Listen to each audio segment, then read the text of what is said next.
अवधूत चिंतन श्री गुरुदेव दत्त. श्री स्वामी समर्थ. आज तुम्हा सर्वांसाठी स्वामींचा संदेश आला आहे.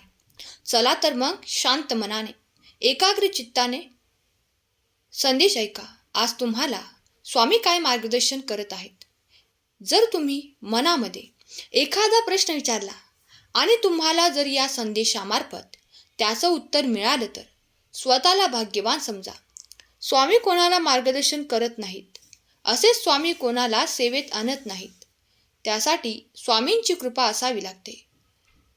स्वामींची सेवा जेव्हा करायला मिळते तेव्हा तुमचे भाग्य उजळते. त्यामुळे स्वतःला कधीही कमजोर किंवा अभागी समजू नका. तुम्ही एक भाग्यवान व्यक्ती आहात. जर तुम्ही विश्वास ठेवत असाल तर हा संदेश शेवटपर्यंत ऐका. स्वामी म्हणतात, लक्षात घे, तू जेव्हा जेव्हा माझ्या चरणांना, माझ्या पादुकांना स्पर्श केला आहे तेव्हा तेव्हा तुझ्या मनातील विचार माझ्यापर्यंत पोहोचले आहेत आणि तुझी काळजी मला आहे याची खात्री तुला आता असायला हवी. मी तुझ्या सदैव पाठीशी आहे हा विश्वास ठेव. मला हातातलं गेलं तरी नशिबातले कोणीही घेऊन जात नाही. तू विश्वास ठेव आणि कर्म करत राहा. कोणालाही दिलं जाणार नाही तुझ्या नशिबातलं. म्हणून बाळा, दुःखी होऊन राहू नकोस. दुःखी आहेस आणि मला विचारतोयस की मी इतक्या दिवसापासून स्वामी सेवा करतोय तरीही अजून माझ्या आयुष्यात त्रास कमी का होत नाही, काही चांगला फरक जाणवत का नाही. आणि काल परवापासूनच्या आणि स्वामी सेवा सुरू केली आहे त्यांना अचानक चांगले बदल कसे काय जाणवतात. स्वामी तुम्ही भेदभाव करता तर मन लावून ऐक आणि डोळे आणि कान उघडे ठेवून ऐक. मला सर्व समान आहेत. तुझ्या आधीच्या जन्माचे वाईट कर्माचा हिशोब अजून चुकता झाला नाही. कित्येक वाईट कर्म मी यातून वजा केले आहे. तुझी सेवा फुकट गेली नाही. ही सेवा तुझ्या आयुष्यातील अडथळे दूर करण्यासाठी तुझी मदत करत आहे. आज या दिवशी तुझे पाप पुण्याचा हिशोब बराबर होईल. त्या दिवशी तुला तू करत असलेल्या सेवेचे फळ मिळेल. स्वामी सेवेत खंड पडू देऊ नकोस. तू जेवढं गमावले त्यापेक्षा जास्त कितीतरी पटीने तुला मिळणार सुद्धा आहे. लक्षात घे, जे काही झालं त्याचे करते करविते आम्ही आहोत. तू भिवू नकोस. तू भिवू नकोस. मी तुझ्या पाठीशी आहे. तुम्ही स्वामीकडे जे काही मागत आहात, जी तुमची परिस्थिती तुम्ही स्वामींना सांगत आहात, त्यातून तुम्ही सुख अनुभव करू इच्छित आहात तर स्वामी तुम्हाला तुमच्या इच्छेपेक्षाही जास्त देणार आहेत. त्यामुळे आव्हानांना सामोरे जावे लागले तरी अडून राहा. तुमच्या खरेपणाशी, तुमच्या भक्तीशी एक दिवस असा येईल की ज्यांची तुम्ही कल्पना देखील केली नसेल असे सुख, आनंद, ऐश्वर तुमच्या दिशेने येईल. लक्षात घे बाळा, बुद्धिबळासारखा प्रत्येक वेळी आपली पुढील चाल करता येत नाही. वेळ प्रसंग पाहून कधीतरी 2 पावले मागे सुद्धा यावे लागतं. तुझ्या मनासारखं लवकरच होईल. फक्त तुझा विश्वास डगमगू देऊ नकोस. नकळत तुझ्यासमोर असा एक क्षण येईल ज्याची आशा तू सोडली होतीस. ते स्वप्न साकार होताना तू पाहशील. जे काही अपेक्षा तू केली आहेस त्याहीपेक्षा जास्त चांगलं तुझ्या नशिबात आहे. तुला ते सर्व तुझ्या खात्यात जमा करायचे आहे. तर सर्वात प्रथम समोरच्याला कोणत्याही कृतीसाठी जबाबदार ठरवणं आधी बंद कर. साध्या साध्या गोष्टींसाठी परिस्थितीला दोष देणं बंद कर. नकारात्मकरित्या माझ्या नशिबात असेल तर भेटेल हे वाक्य बोलणं बंद कर. आणि आता काळजी करू नकोस. तुमचं आयुष्य सुंदर आहे, कारण माझं सर्व लक्ष आता फक्त तुमच्यावरच आहे. गुरुने एकदा सांगितलं की विचार नसतो करायचा, कृती करायची असते. तुझा विश्वास आहे ना? तर मी सांगल त्या मार्गावर चालायला सुरुवात कर आणि प्रयत्न करत राहा. साथ द्यायला मी आहे. बाळा, अडचणी आयुष्यात नाहीत, तुझ्या मनात आहेत. ज्या दिवशी मनावर विजय मिळवशील त्या दिवशी तुझे सर्व मार्ग आपोआप खुले होतील.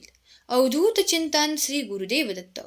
तुमचा स्वामी शक्तीवर विश्वास असेल तर आत्ताच आपल्या भक्तिमय चॅनलला सबस्क्राईब करा आणि एक लाईक करायला विसरू नका.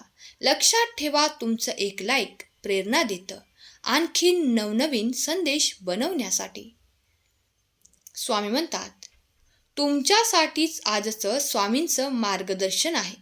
बाळांनो, आम्ही तुमच्यासाठी संदेश घेऊन आलो आहोत. तो तुम्ही शेवटपर्यंत ऐकावा अशी आमची इच्छा आहे. बाळा, आमच्या भक्तांनी सोवळे आवळे कर्मकांडात अडकल्यांना बाहेर काढून योग्य आध्यात्मिक वाट दाखवावी ही आमची इच्छा आहे. तुम्ही अजूनही त्यात अडकून पडू नका. त्या सोवळे ओवळे कर्मकांडात अडकून पडले आहात. त्यामुळे आधी आम्हाला पूर्ण समजून घ्या. आम्ही दाखवलेल्या मार्गावर, आध्यात्मिक मार्गावर वाटचाल करा. त्यावेळेस आम्हाला तुमची सेवा जास्त आवडेल. एका स्त्रीचा आदर करून तुम्ही कधीही देवाला प्राप्त करू शकता हे कायम लक्षात ठेवा. मी तळमळीने तुला सांगत आहे. तळमळीने आमच्याकडे प्रार्थना केली त्या क्षणी आम्ही तुझी प्रार्थना ऐकली आणि आमच्या दिव्य नियोजनानुसार आता सर्व ब्रह्मांड तुझ्या कामाला लागले आहे. बाळा, या ब्रह्मांडात अशी कोणती वस्तू, कधीही कोणतीही गोष्ट आम्ही तुला देऊ शकत नाही. असं होऊ शकतच नाही. कोणतेही संकट नाही ज्याला आम्ही थांबवू शकत नाही. असं कोणतंही वादळ नाही ज्याला आम्ही रोखू शकत नाही. पण तुझ्यात इतकी भक्ती, इतका विश्वास निर्माण कर की हे सर्वच तू पेलू शकशील. संकटांना निर्भीडपणे सामना करू शकशील. अशक्य असे काहीच नाही. कुठल्याही वाईट गोष्टीला तू 2 हात करू शकशील. जर तू ठरवलं तर सगळ्या गोष्टी शक्य आहेत. प्रॉब्लेम हा नाही की सगळं अवघड आहे. प्रॉब्लेम हा आहे की तुम्ही अजून ते मनावर घेतलं नाही. बाकीचं ते करू शकतात तर तू सुद्धा नक्की करू शकतोस. समस्या कोणतीही असू दे, तांत्रिकदृष्ट्या जरी त्याचं समाधान दिसत नसलं तरी जिथं तर्क संपतो तिथे अतर्क्य अवधूत स्वामी रायांची सत्ता सुरू होते. हे समजून घे. आपल्याला अतिशय शर्तीने आपले प्रयत्न प्रामाणिकपणे करत राहायचं आहे आणि निश्चितपणे समस्या कशी सुटते ते आता तुला अनुभव करायचे आहे. बाळा, तू कधी चुकू नकोस. बहुतेक गोष्टींच्या जाळ्यात तू अडकू नकोस. मी तुझ्या पाठीशी उभा आहे. काळजी करू नकोस. बाळा, मी तुझ्यासोबत आहे हे कधीही विसरू नकोस. कितीही संकट आले तरी खचू नकोस. विश्वास ठेव. चमत्कार अगदी शेवटच्या क्षणी होऊ शकतो. कारण अनंतकोटी ब्रह्मांडाचे स्वामी शक्ती आपल्या पाठीशी आहे आणि या शक्तीसाठी सर्व काही शक्य आहे. लक्षात ठेव, कमजोर तुझी वेळ आहे, तू नाही. परिस्थिती बिकट आहे म्हणून हार मानू नकोस. हे कलियुग आहे. येथे खोट्याला स्वीकारले जाते आणि खऱ्याला दूर केले जाते. मानलेस तर सत्याची हार होणार. म्हणून संघर्षाची तयारी ठेव. संघर्ष तुझ्या सत्याचे प्रत्येक वाईट प्रसंगातून चांगला विचार कर. हे विचार तुझे भाग्य बदलायला समर्थ आहेत. कारण चांगल्या विचारांची तरंगे खोट्यावर मात करतात. ते तुला या कलियुगात यश मिळवून देऊ शकतात. तुझ्या सत्याच्या मार्गावर मी तुझ्या पाठीशी ठामपणे उभा आहे. कारण जिथे खरे आहे तिथे सत्य आहे. जिथे चांगल्या विचारांची तरंगे आहेत तिथे सकारात्मकता आहे. त्या सर्व ठिकाणी माझे अस्तित्व आहे. त्यामुळे तुझा संघर्ष मी पाहत आहे. स्वामींचे नाम जपत आहेस तर आता मागं फिरायचं नाही. झाडांची मुळं मजबूत असतील तर फांद्या, फुलं, फळं नक्की बहरतात.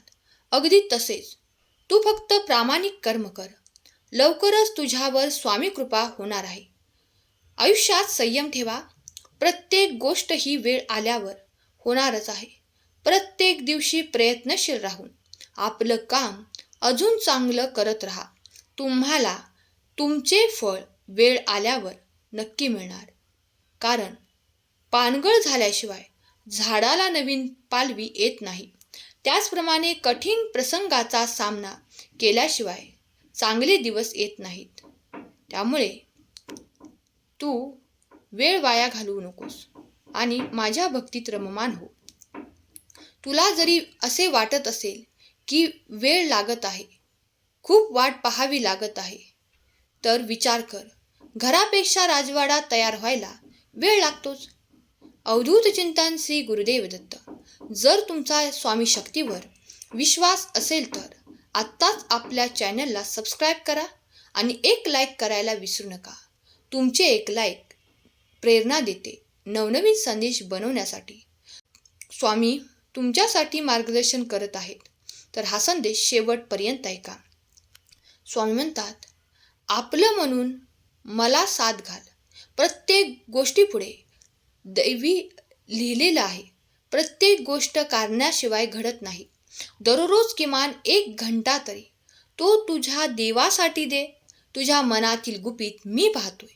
बाळा, तुझी सर्व काळजी माझ्यावर सोडून दे. विश्वास ठेव, समोर उभा असलेल्या संकटांपेक्षा तुझ्या पाठीशी जी शक्ती आहे ती मोठी आहे. त्या शक्तीने समस्येचे उत्तर कधी तयार केले आहे. तू मात्र मुखात अखंड नाम घेत प्रामाणिक प्रयत्न कर. बघ, विजय तुझाच आहे. इतकी काळजी करू नकोस. लक्षात घे, आयुष्याचे गणित अजूनही कोणाला उलगडले नाही. कारण नियतीच्या मनातलं कोड आजपर्यंत कोणालाही सुटलं नाही. गुरुच्या शब्दाला परमेश्वर सुद्धा खाली पडू देत नाही.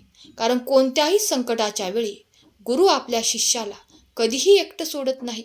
गुरुचा अदृश्य हात सदैव आपल्या बरोबर असतो. जर तू मनापासून सेवा केली आहे तर वेळ आल्यावर तुला त्याचं फळ दुप्पट मिळणार. हे लक्षात ठेव. दुःख आलं तर सुख पण येईल. नशिबाची चिंता नशिबावर सोडा. कारण इच्छा असूनही माणूस ते बदलू शकत नाही. मग उद्याच्या चिंतेने वर्तमान का वाया घालवायचा? छोट्या रोपट्याने सुद्धा आपली वाढ थांबवली नाही. मग इतरांच्या वाईट विचाराने तू का थांबत आहेस? लक्षात घे, चंदनाच्या झाडाला विषारी सापाने विळखा घातला म्हणून चंदनाचा सुगंध कमी होत नसतो. अर्थातच कर्म चांगले आहे तो कधीही संपत नसतो. सत्कर्मी माणसाला जीवनात अडचणी येतात, पण त्या लवकरच सुटतात. मला माहीत आहे तू सगळ्यात स्ट्रॉंग व्यक्ती आहे. स्वतःला कधी कमजोर समजू नको. संकट, दुःख याची तुम्ही एकटे सामूहिक सामना करू शकता. स्वतःवर विश्वास ठेवा. माझ्यावर विश्वास ठेवा. तुम्ही नक्की यशस्वी व्हाल. फक्त हार मानू नका. चुका होतील, वेदना होतील, वाईट विचार येतील, पण फक्त काही वेळेसाठी असेल. सहन करा, कारण पुढे तुमच्यासाठी खूप काही वाढून ठेवलं आहे.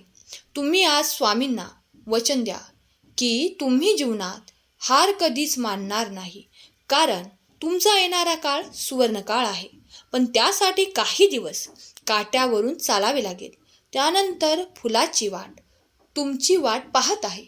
स्वामींची कृपा होते, पण श्रद्धा आणि विश्वास हे तुमच्या अंगी असायला हवे. माझ्याजवळ दर्शनाला नाही आला तरी मी तुझ्यासाठी सर्व कार्य करणारच आहे. आवडतं काम कर, कारण त्यामुळे तुला आनंद मिळणार आहे. तुझा कार्यभार मी स्वीकारतो. तुला चिंता उरत नाही, त्यासाठी तुला स्वार्थ मात्र सोडावा लागेल. चिंता करू नकोस. आमच्यावर सर्व सोपावलं आहे, तर मग आता चिंता कशाला? तू फक्त चिंतन कर. तुझ्या सर्व चिंता आपोआप दूर होतील. दुर्लक्ष करायला शिका. प्रत्येक व्यक्ती तुला समजून घेईल असं नाही. कोणाचा वाईट विचार आणि तुझं कधीच वाईट होणार नाही. पण तुझा करता करविता तुझ्या पाठीशी नेहमी उभा आहे. तू काळजी करू नकोस. चल, उठ. थकून बसू नकोस, नाही तर जग तुला मोडून खाईल. तू फक्त चालण्याचा प्रयत्न कर. तुला धावायला मी शिकवेन. घाबरू नकोस. माझं नियोजन तुला आता समजणार नाही, योग्य वेळी समजेल. जर तुझा माझ्यावर विश्वास आणि श्रद्धा असेल तर. माझा स्वामींवर विश्वास आहे आणि विश्वासच तुला पुढे नेईल. स्वामी नामावर विश्वास आहे. माझं चांगलं होत आहे आणि तुझ्या या विश्वासाने जर तू नाव निरंतर घेत राहशील तर तुझ्या जीवनात आश्चर्यकारक बदल होताना तू पाहशील. माझे आशीर्वाद तुझ्यावर वर्षाव होत आहे, त्याचा स्वीकार कर. तुझा माझ्यावर विश्वास असेल तर खरा स्वामी भक्त टाईप कर आणि या संदेशाला लाईक कर. आजचा संदेश शेवटपर्यंत ऐकल्याबद्दल धन्यवाद. केलेली सेवा स्वामींचरणी अर्पण करते. श्री स्वामी समर्थ. जय जय स्वामी समर्थ.